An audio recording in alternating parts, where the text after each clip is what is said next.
সূরা ফাতিহা কে বলতে পারবে? তুমি? তো সবাই পারবে? মাশাআল্লাহ। তুমি পারো না?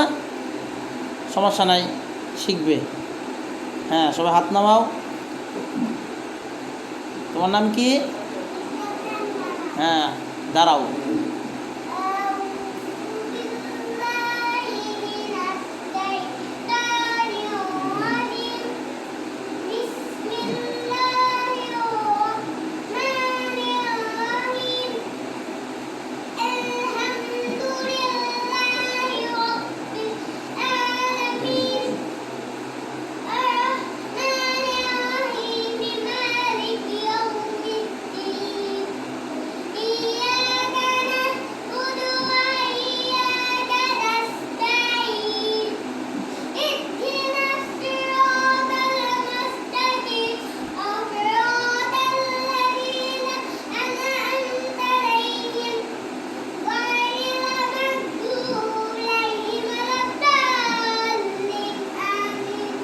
মাশাআল্লাহ, মাশাআল্লাহ, অনেক সুন্দর হয়েছে। ঠিক আছে না?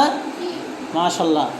আল্লাহ তাআলা তোমাকে দ্বীনের খাদেম হিসেবে কবুল করুক এবং একজন বড় আলেম, হাক্কানি আলেম, যার মাধ্যমে পৃথিবীতে কি আল্লাহর কোরআন এবং রাসূল সাল্লাল্লাহু আলাইহি ওয়াসাল্লামের সুন্নাহ কি ছড়িয়ে পড়বে। সবাই বলো আমিন।